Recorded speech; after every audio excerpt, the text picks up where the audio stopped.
America और रूस के बीच बढ़ते तनाव से जुड़ी ये खबर, जहां अमेरिकी राष्ट्रपति डोनाल्ड ट्रंप ने रूस की दो बड़ी तेल कंपनियों पर कड़ा प्रतिबंध लगा दिया है। इन कंपनियों का नाम है रोसनेफ्ट और लुकोइल, और खास बात यह है कि भारत इन्हीं दोनों कंपनियों से तेल खरीदता है। यानी ये फैसला भारत की तेल सप्लाई पर भी बड़ा असर डाल सकता है। दरअसल ये पूरा मामला उस वक्त सामने आया जब ट्रंप और रूस के राष्ट्रपति व्लादिमीर पुतिन के बीच बुडापेस्ट में होने वाली मुलाकात अचानक टल गई। मुलाकात रद्द होने के कुछ ही घंटों बाद ट्रंप ने ये बड़ा कदम उठाया।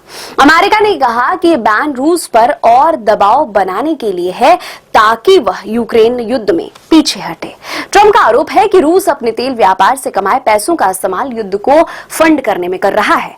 अब इन प्रतिबंधों के बाद रूस की अर्थव्यवस्था को झटका लगेगा ही, लेकिन साथ ही विकासशील देश जैसे भारत और चीन को भी असर झेलना पड़ सकता है, क्योंकि ये देश रूस से सस्ता तेल खरीदते रहे हैं। रूस ने भी इस पर कड़ा जवाब दिया है। क्रेमलिन में कहा कि अमेरिका के इस कदम से न सिर्फ रूस को बल्कि पूरी दुनिया को नुकसान होगा, तेल और गैस की सप्लाई पर असर पड़ेगा और दाम बढ़ सकते हैं। भारत के लिए खबर चिंता की बात है, क्योंकि भारत के कच्चे तेल की जरूरत का बड़ा हिस्सा रूस से आता है। अगर रोसनेफ्ट और लुकोइल पर अमेरिकी बैन का असर पड़ा तो भारत की तेल सप्लाई प्रभावित हो सकती है और पेट्रोल डीजल की कीमतें बढ़ सकती हैं। अमेरिकी राष्ट्रपति ट्रंप ने नाटो महासचिव मार्क रूट से मुलाकात के बाद ये बयान दिया कि हर बार जब मैं व्लादिमीर पुतिन से बात करता हूं, बातचीत अच्छी होती है लेकिन आगे नहीं बढ़ती है। पुतिन शांति के लिए गंभीर नहीं है। उन्होंने कहा कि इन नए प्रतिबंधों से शायद रूस को यह समझ आए कि अब उसे युद्ध बंद करना होगा। ट्रंप का यह बयान उस समय आया जब उन्होंने यह भी कहा कि उनकी रूस के राष्ट्रपति से प्रस्तावित मुलाकात अनिश्चितकालीन के लिए टाल दी गई है। अब बात करते हैं भारत के नजरिए की। भारत ने पहले ही ट्रंप के इस बयान को खारिज कर दिया है कि वह रूस से तेल खरीद कम नहीं करेगा।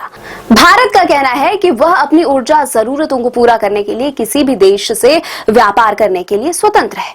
लेकिन अब जब अमेरिका ने रूस की दो सबसे बड़ी तेल कंपनियों पर बैन लगाया है तो भारत के सामने नई चुनौती खड़ी हो सकती है, क्योंकि अब भारतीय कंपनियों को वैकल्पिक सप्लाई लाइन ढूंढनी पड़ सकती है। तो दोस्तों, सवाल अब यह है कि क्या ट्रंप का यह कदम रूस को यूक्रेन युद्ध से रोक पाएगा, या सिर्फ यह कदम दुनिया भर में तेल की कीमतों को और बढ़ा देगा। भारत के लिए यह फैसला एक कूटनीतिक परीक्षा भी है, क्योंकि उसे अमेरिका और रूस दोनों के साथ अपने रिश्ते संतुलित रखने हैं। आपका क्या मानना है? क्या भारत को रूस से तेल खरीदना जारी रखना चाहिए या अमेरिका के दबाव में झुकना पड़ेगा? अपने विचार हमें कमेंट करके जरूर बताएं। वीडियो पसंद आए तो लाइक करें और चैनल को सब्सक्राइब करें।